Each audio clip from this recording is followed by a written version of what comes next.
All right. Hello, everybody. Welcome to QUA-NOLOGY, the podcast that reviews every chronological appearance of your favorite cosmic superhero. I'm your co-host, Mike L, and as always, I'm joined by Joshua Mervell.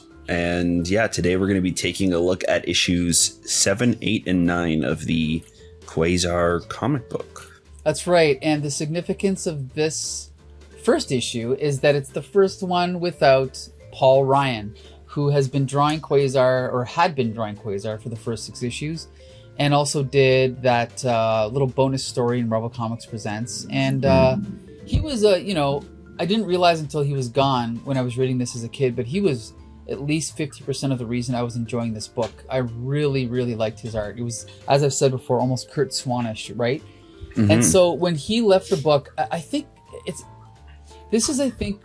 maybe subconsciously where I realized as a kid that an artist is not just illustrating a story. A comic book artist is 50% of what the story is, you know? Mm-hmm. And so the body language, the facial expressions, the storytelling, that's the artist. And Mike Manley is a great artist. He went on to do, I think, animation storyboarding, and he became the regular artist on Batman with, I think, number 500.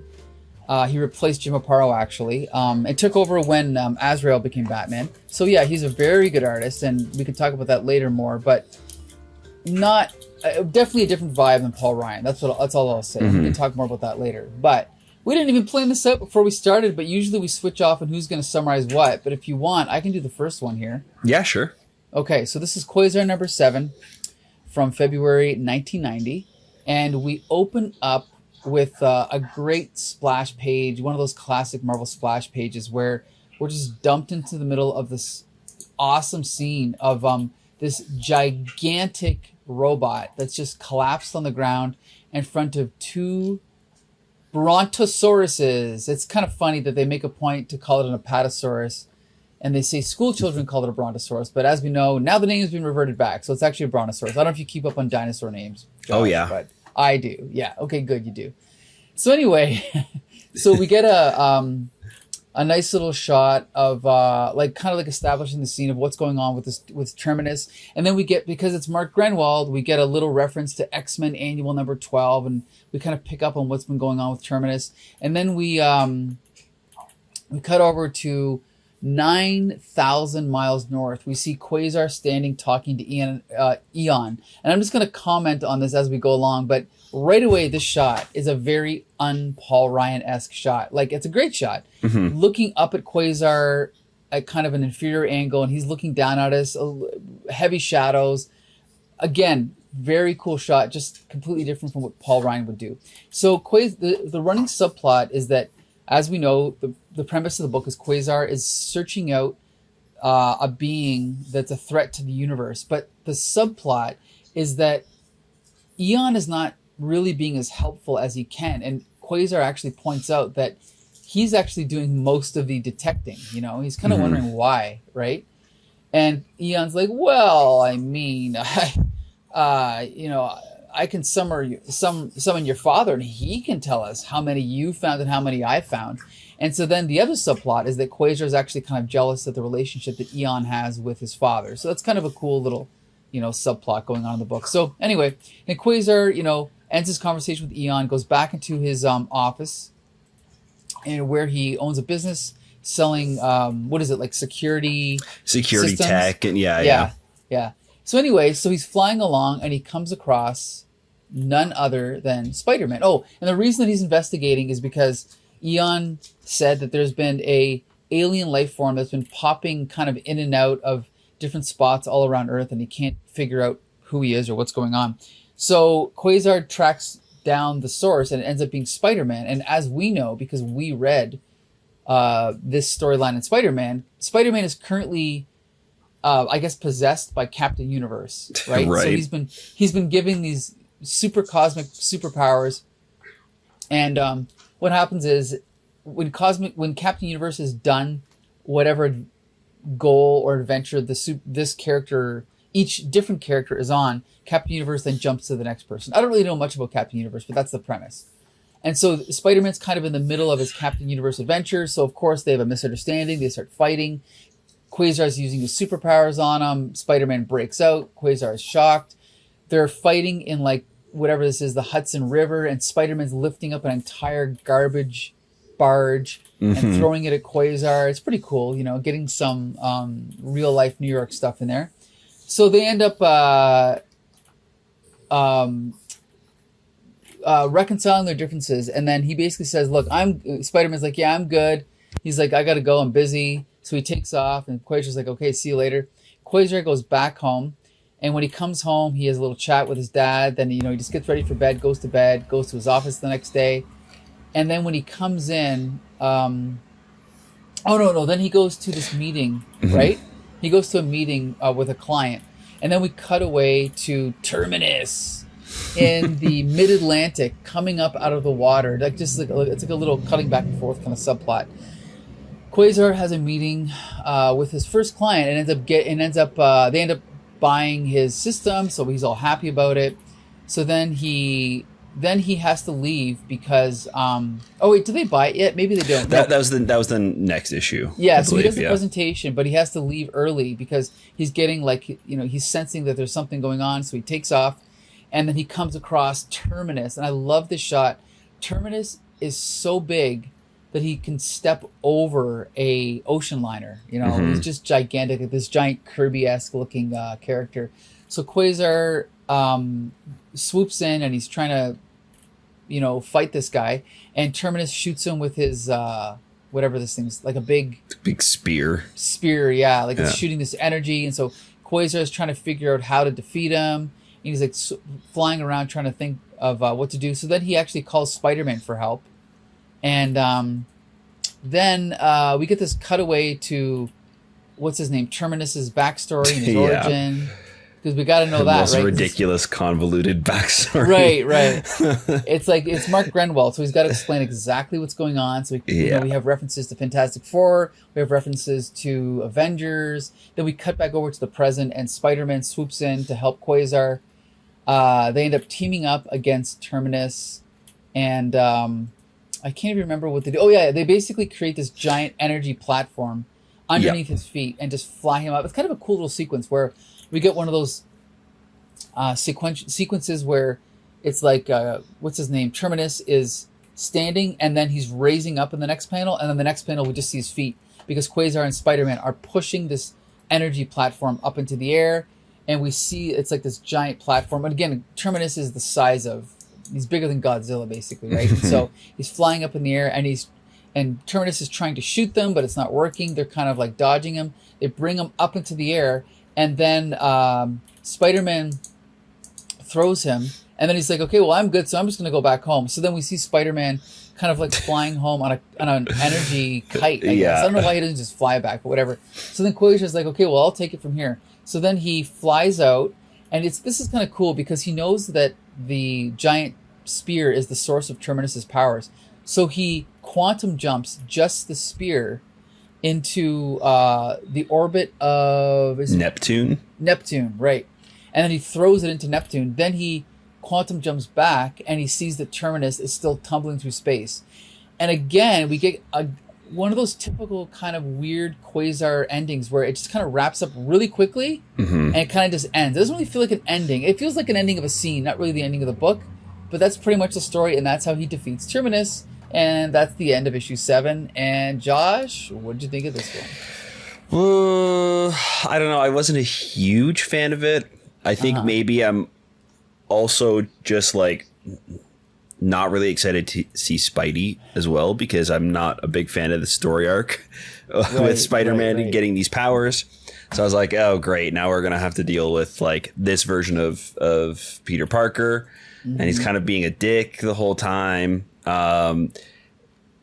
Terminus's like weird backstory being like crammed into a single page. And normally I'd be happy to just get a quick backstory, but it being just a page doesn't mean that it's quick, because there is so much text describing what's going on and none of it matters. Like it doesn't, it's of no consequence to the story, because we find out that this guy comes to Earth. He wants to destroy Earth by burrowing to the center of the Earth or something.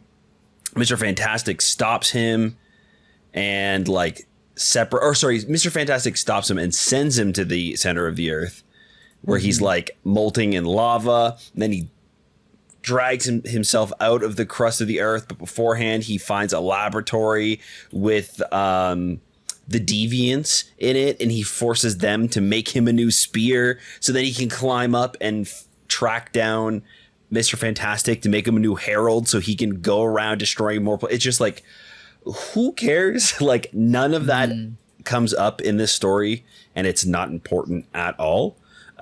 He's using a big weapon, so Quasar's going to stop him from using the big weapon. Like, I don't care where this big weapon came from. I don't care why this alien is on the planet. If Quasar doesn't care, why are we learning this? Like, it's not, it has nothing to do with the story. Good point. It's weird that we have to like stop in the middle of this action, especially since the ending feels so rushed and just kind of ends. Right. Like, we could have had like a page and a half to kind of wrap things up, or maybe tell a different part of the story and expand on it. But I don't know. It's fine. The art is pretty good. I thought that there were still some fun moments. I love that he quantum jumps with the weapon, and that panel where you see him like quantum jumping multiple times in a row, and it's like really just one panel of him, but it's divided up in so many, and it's just kind of like changing from like regular to the negative of the image, kind of like back and forth. It's really cool, really clever. 1 second. I love that. Yeah, no problem. Yeah, and so for our listeners out there, so like Josh said, it's like one section will be regular color, then the next section will be negative, then regular, then negative, and it's just a really effective panel. And once again, Mike Manley is a great artist. Yeah, so like as far as the art, I mean, compared to Paul Ryan, what do you think of Mike Manley's art? I like it. It does feel very different. It has a more like it has a different tone to it. Like, even the way Quasar looks, it almost gives him a different feeling to his character. He definitely feels more edgy. He feels, I think with the inking too, it feels like he's way bigger than normal, and it kind of gives him like a He-Man vibe. Like he's kind of feels a little bit more savage. But it's good. I think everything was very clear. I think specifically for this story, I think it was a really good introduction because of the this giant like mech rising up from the ocean. I think is so well done. You can really feel the size of this thing, not just because it's standing over a giant cruise ship, but it's just like, it feels like it's moving slowly. The posing, the way it's shaded, Quasar like flying around it, giving you a scale of this thing. I do really like the art. I don't know. It's hard to say which one I like more. There is something special with this, but I feel like maybe the tone of the previous issues I enjoyed a bit more. Right. I think you're right. It's like it's possible that Mike Manley actually is a better artist, but it's like Quasar's whole like personality seems different because he's drawn so different, right? He's drawn, it's almost like you said, he's like a little bit tougher, a little bit more muscular. His body language is different. He's a little bit more shadowy. But the way that Paul Ryan drew him was just so friendly and kind of aloof, pleasant. even. Like, he's also kind of like, he feels more goofier maybe, and like clumsy.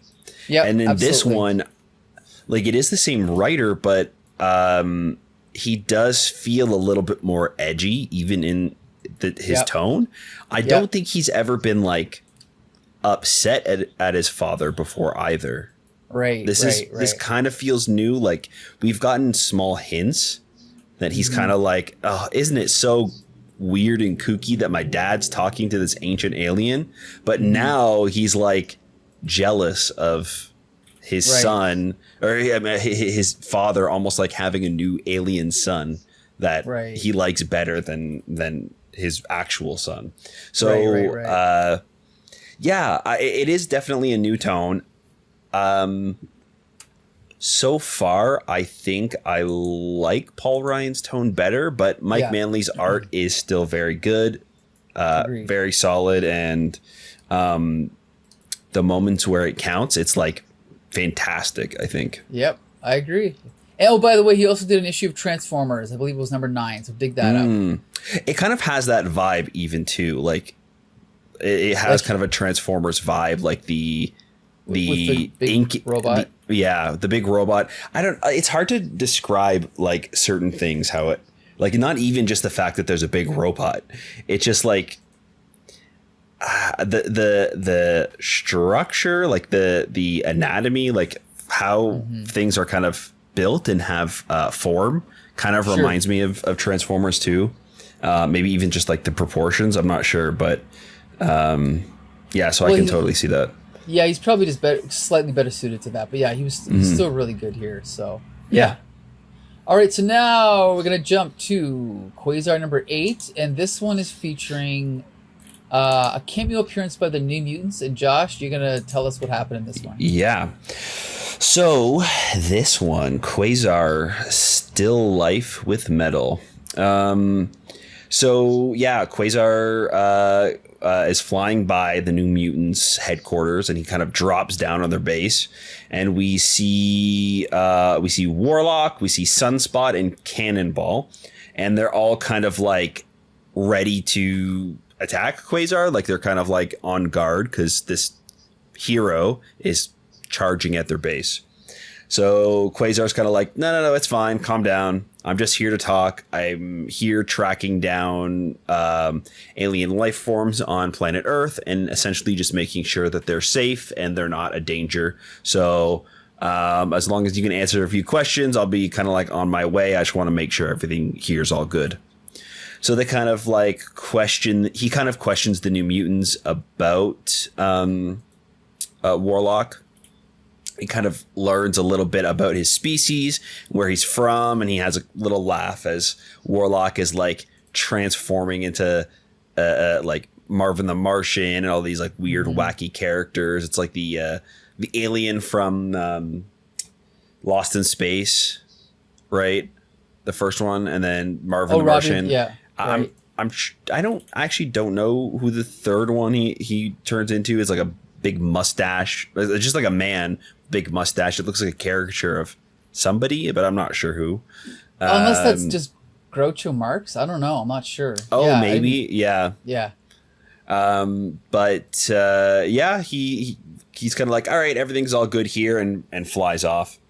And that's really all we get with the New Mutants. It's kind of a cute little cameo at the start here.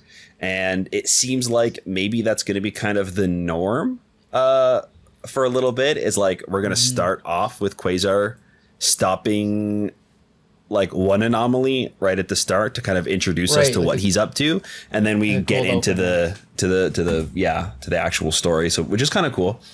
Definitely a good way to introduce him without having to like stop and be like, hey, I'm Quasar, I'm going to do like explaining his whole deal.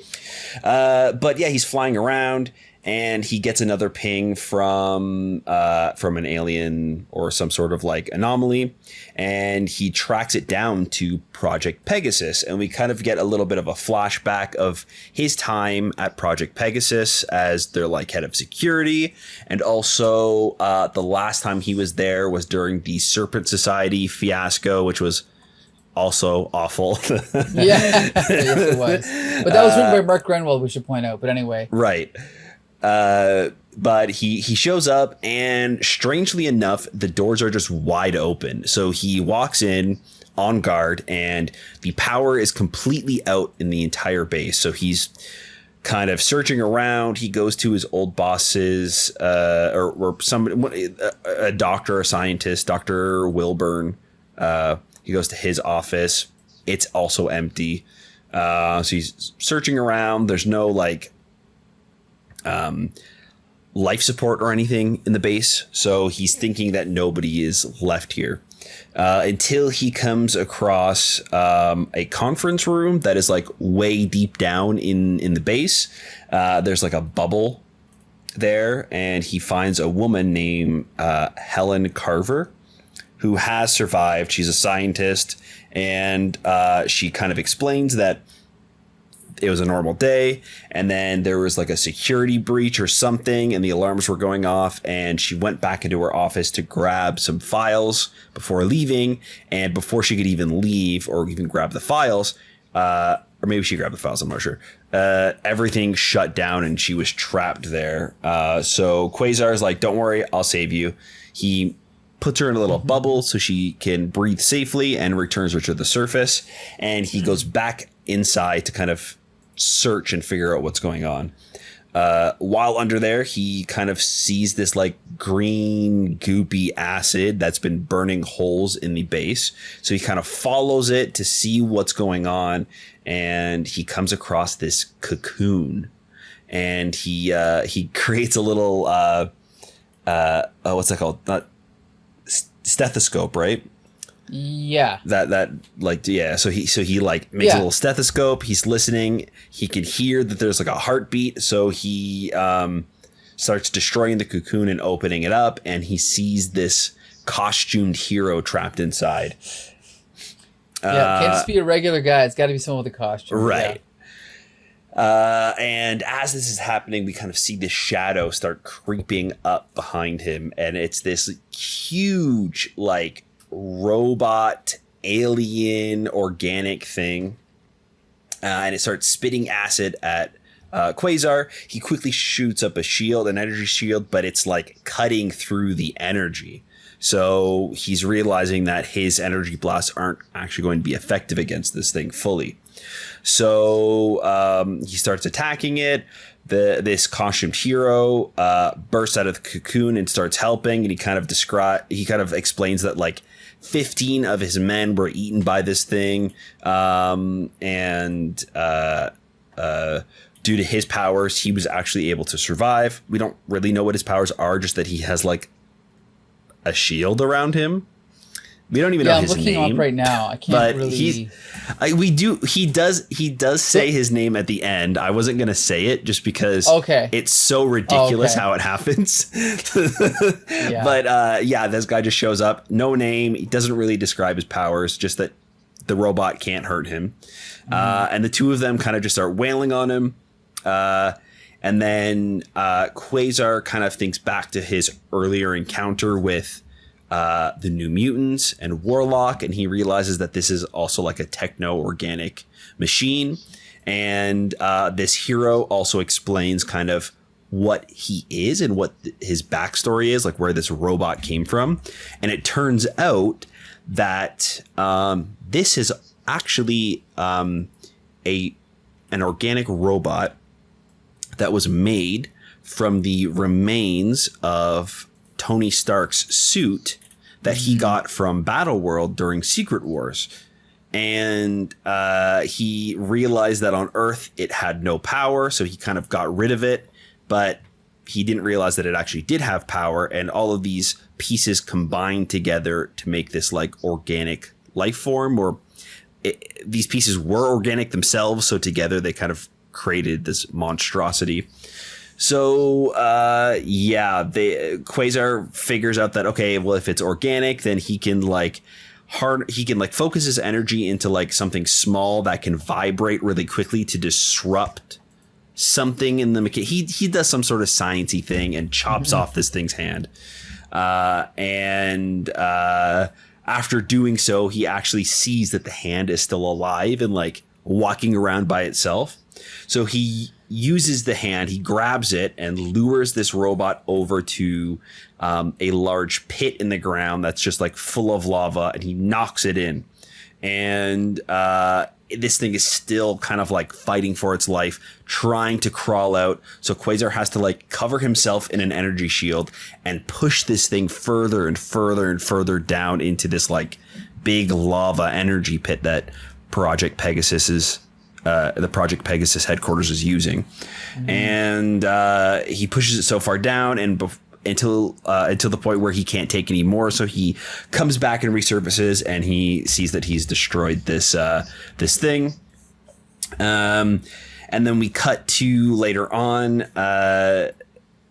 shortly after they're outside, he brings this superhero back up. He's like, hey, it's great that you're doing this. Good luck with the rest of your time as the head of security for Project Pegasus. I'm out of here. And as he's flying away, he's like, oh, by the way, what's your name? And the guy's like, oh, it's Blue Shield. Yeah, my name's the Blue Shield. And we see after he flies away, Blue Shield is left there, and he's like, hey, some of these agents kind of like run up to him, and he's like, hey, I'm going to start cleaning up, but let our boss know that I'm resigning. So he's going to have to look up, he's going to have to find a new head of security for Project Pegasus. And again, kind of just like abruptly ends there. Well, I got to say, by Quasar standards, I actually love this issue. Yeah, this one was definitely better than some of the past ones. I was surprised at how much I like it with its ties with Secret Wars. And I actually, this is the first time I'm realizing that Tony Stark's suit from Secret Wars was also alive and an alien life form, just like Spider-Man's. Yeah, but I don't think his suit changed. Well, first of all, it wasn't Tony Stark. It was James Rhodes that was in Secret Wars. Not Tony was it Stark. Rhodes? Oh, okay, yeah. Right. Yeah. But I think it was only parts of his suit. But still, you're right. It's right. It's like almost like Venom, right? Yeah, like it's like it even kind of has a Venom feel to it. Like it's got these big long fangs. It's kind of got an elongated face. It's drooling. It has this like acid spit. It kind of has good point. A similar vibe. So right. It almost like makes me kind of like this a little bit more, and also makes me appreciate that the Venom it came from Secret Wars, even though it was like weird that it happened. It's like, okay, this weird vending machine that they went to, everybody's suit was like an alien and not just Spider-Man. Right, you know what I mean? Right. Because I think that was like the like specifically weird thing about it is that like everybody got new gear, but for some reason they spit out this black goop that was alive for Spider-Man. So knowing that like it seemed like this thing was kind of doing this to everybody makes it a little bit more like story-wise fine. Sure. Well, the other thing too is, again, Mark Gruenwald dipping into continuity. So this is 1990. Secret Wars was 1985. That's 5 long years, right? To dip back into, which I love when they would do that back then. Now, of course, they just wipe out continuity every 5 minutes. Right. So they can't do that anymore. But like the opening sequence with the New Mutants was okay, but this is not my favorite era. Like I've never been a fan of Warlock. And I'm not a huge fan of these costumes, but the art from this era by Brett Blevins was one of my favorites. So this is like my era of New Mutants. It's just that I was never a fan of Warlock. So, I mean, I appreciate this scene, and it's nice to have a little guest appearance by them. But, yeah, and like you said, kind of like a cold open when he goes on a little adventure, then he goes on the main adventure after. Once we get past the unnecessary flashback to the Serpent Crown thing, I love this scene. Again, like Alien, like investigating this abandoned complex and going through old continuity, because this used to be Quasar's job when he was a security guard at Project Pegasus. And then finding this woman, and then, kind of helping her, sending her on her way, and then coming across this degree. And then again, just like in the film Alien, there's like acid burned through the floor, and then he finds a cocoon just like Alien. Then he comes across this guy, Blue Shield, and then we see this giant robot. Again, like you said, somewhat similar to Venom, also like a Transformer. Somewhat. So again, kind of right up Mike Manley's alley here. Another giant robot, just like the last issue with Terminus. We get a nice little team up between these two. And what I think puts this story over the edge for me is the fact that there's some personality to Blue Shield, and he's all upset because he feels like he wasn't doing his job properly. And Quasar thinks that he's given them this pep talk because Quasar used to feel the same way when he had that job. But in the end, no, Blue Shield's still like, nah, he tells the other guys at Project Pegasus, no, I'm resigning. It'll be on your desk tomorrow morning. So I thought that was a nice little touch to kind of stick with Blue Shield after Quasar leaves to see what his decision is. So I thought that was really cool, you know?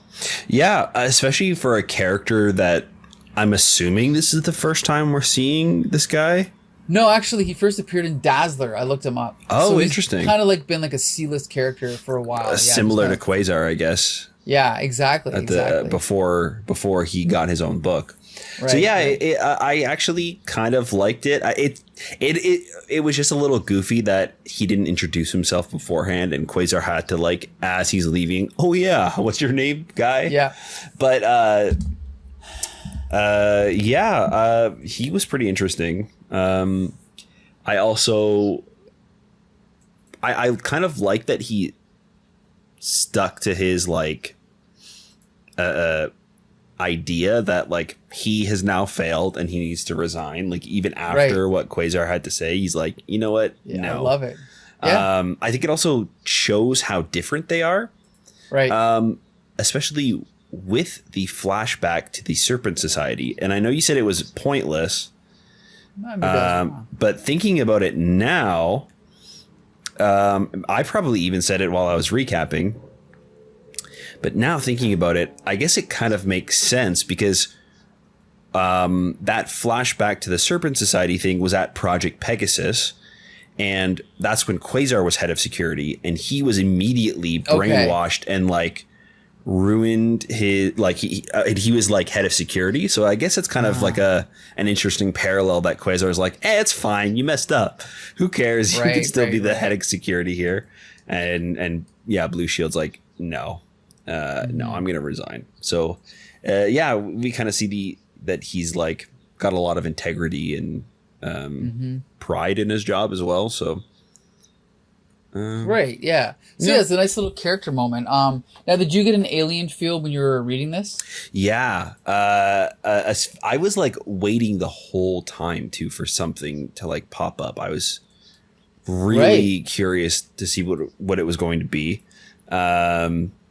I also liked that he kind of, like, found somebody and then just saved her. We didn't have to have this moment where she was like, she came back and she was a villain or, like, responsible for this thing.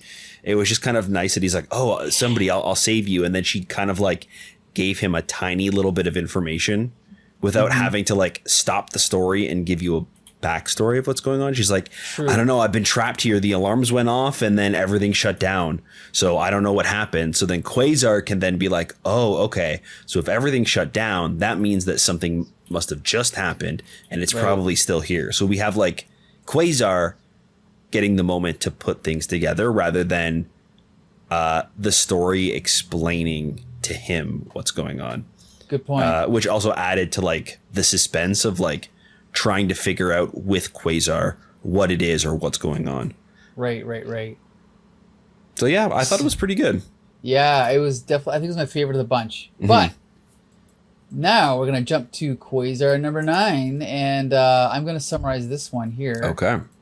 This is, so we're starting off with a cover with, this is not M.O.D.A.M, this is M.O.D.A.M.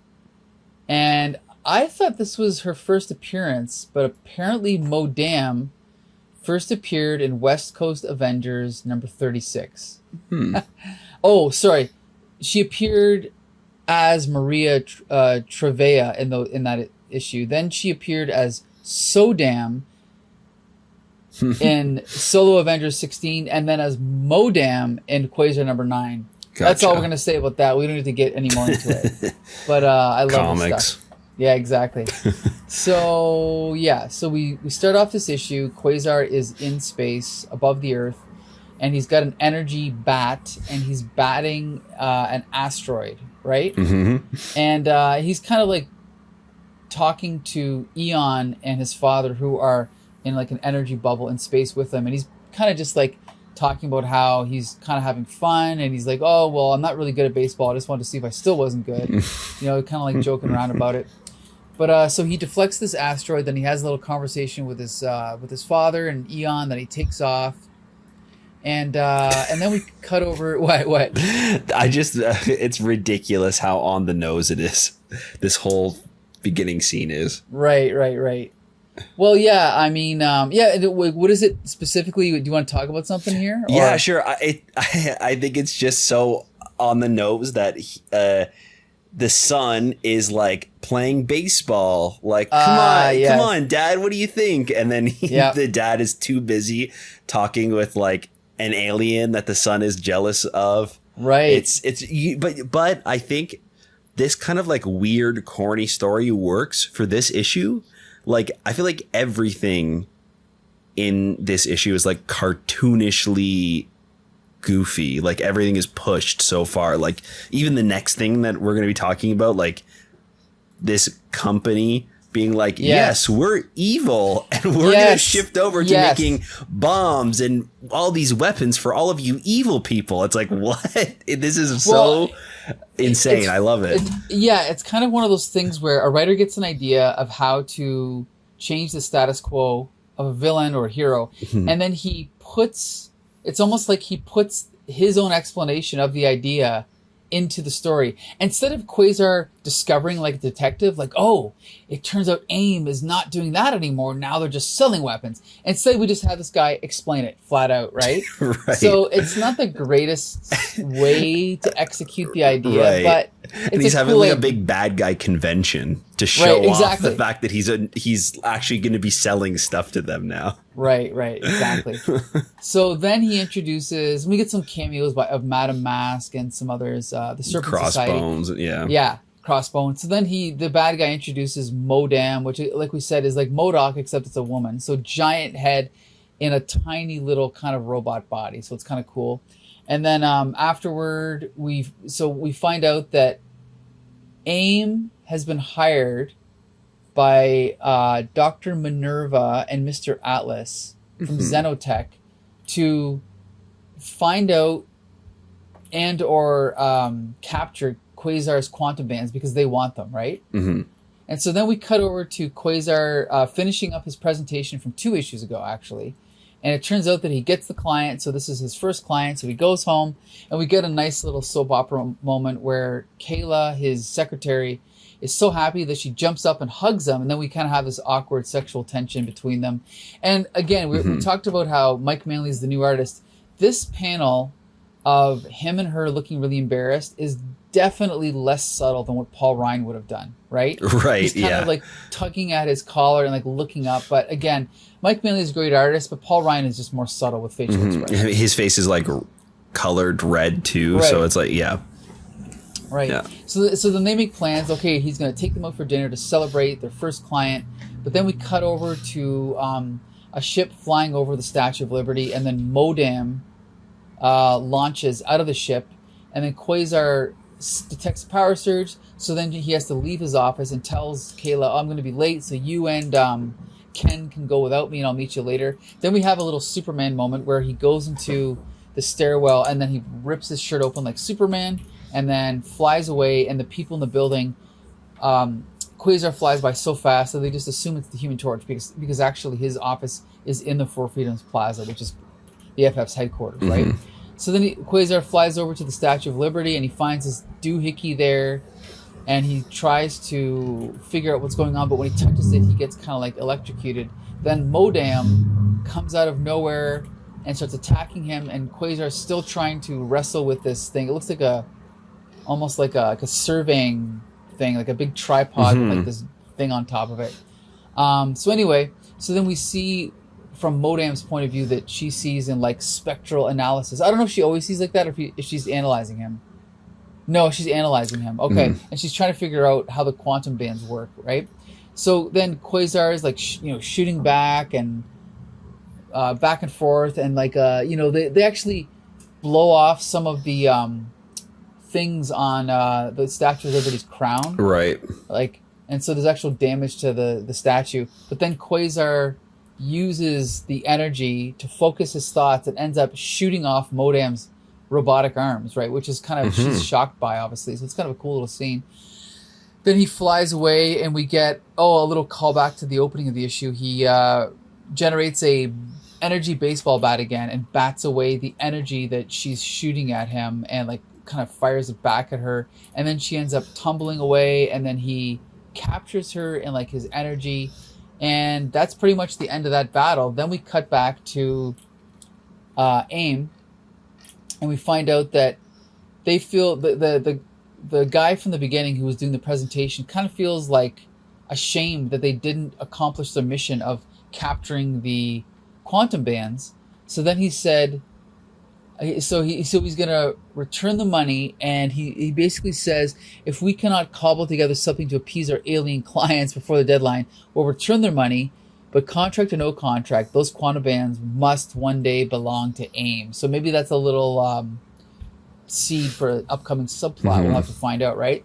And then we cut over to Quasar meeting up with Kayla and Ken at dinner, and then they basically just... Oh, and then this is where Quasar actually offers Ken a job at his security, tech firm, or whatever it's called. And that's the end of the issue. So, again, we're getting into kind of a formula where we get a little bit of Quasar fighting an alien menace. We get a little bit of the subplot of the office stuff. And so it's kind of just another issue of Quasar, but I quite enjoyed it. I thought it was fine. What did you think of it, Josh? Yeah, it was all right. I think... Again, I actually kind of enjoyed the campiness of some of the stuff because it was kind of present throughout the whole issue. It does feel maybe a little bit inconsistent, the tone with the other Quasar issues. Okay. The other ones did feel like that kind of like old sci-fi feel to it, but this one really kind of amps it up. Again, the whole like bad guy conference and like all these people there, it's a little ridiculous. Sure. It's also like, how is this obviously thinking about this too literally, but like, how is a actual company allowed to be run that is just for making weapons for bad guys? You know what I mean? Like but so it just kind of like adds to how ridiculously fun it is. Sure. And I like that. I like this little goofy plan that M.O.D.A.M makes with making that device that's supposed to like capture the quantum bands, and she's going to drain him of his powers so that way she can slip the bands off of him and return them to the leaders of AIM. And yeah, it's a pretty fun one. It's not the best. There's really not much of a story going on here.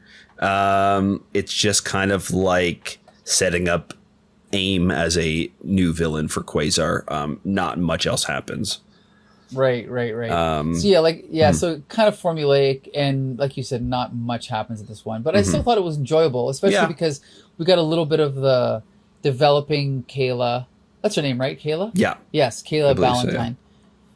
So I like that. So yeah, overall, kind of, I guess you could say an average issue of Quasar, but still enjoyable, I thought. Yeah, I also kind of like that he's not like always ditching his friends, or like he kind of has a little bit more of a balance of his work and then social life or personal life. Right. And like he did have to leave early and ditch Kayla to go do superhero stuff, but still by the end he was able to like actually meet up with them. I feel like normally your hero would just be like the next day be like, oh, Bean, sorry I missed the dinner, you know what I mean? So kind of like that.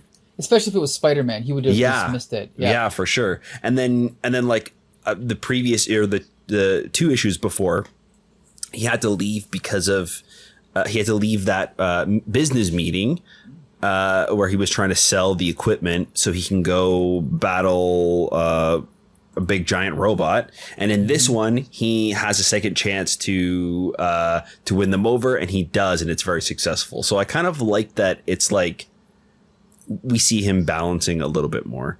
Right. So yeah. And as far as the art, this issue again, still looking really good. Danny Bulanadi on ink still. So there is some continuity from Paul Ryan. I don't know. It's like sometimes he does have a Paul Ryan-esque vibe, but sometimes he doesn't. So I'm not sure if that was on purpose or what. But I did like the character moments between him and Kayla. But like I said, his body language is less subtle. I did like the Superman moment. I thought that was cool. Overall, yeah, like I love this character M.O.D.A.M, like very well done, especially with the shock on her face when her arms get cut off. So overall, yeah, I really like the art in this one. So Again, it has that classic Quasar feel. We're still in the classic era, in my opinion, so I definitely enjoyed this issue. And I would recommend this one as well as the other three. Yeah, I didn't love the first one that we read, but it's also like it's fine. I didn't regret reading it. It wasn't awful or anything. But right. Yeah. Also, okay, so the last page of this issue. Yes. This like second last panel, we see Quasar talking to Ken. Yep. Does that not look like a young Stanley? I don't know, like before he had like the mustache and before he had like a hair transplant. Maybe. Yeah, I just kind of, to me, I don't know why it just like gave me. Honestly, I barely see it. I barely see it. Okay. So yeah, it could be. Who knows? Yeah. But anyway, I want everyone to tune into the next episode of Quasar QUA-NOLOGY. It might be a month or two away, but just so everyone knows, the issues we will be reviewing will feature the return of Dr. Minerva, as well as an appearance by Captain Atlas, who none of us know. Also, the next issue, Excalibur.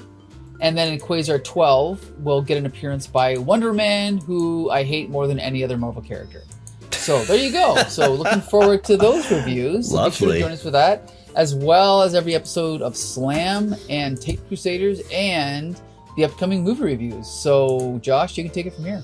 Yeah, thank you guys so much for listening. And if you're looking forward to Mike talking about Wonder Man in our upcoming episodes, you can find all of our stuff on our website at thecomicbooksyndicate.com. You can also find all of our stuff wherever podcasts are. So Spotify, YouTube, Facebook. Let us know what you guys think about the podcast and the issues and movies and shows and all the good stuff that we're talking about. We want to know what you guys think about it. So yeah, let's keep that comics conversation going. That's right. And we don't have a tagline. So until the next time, see you later.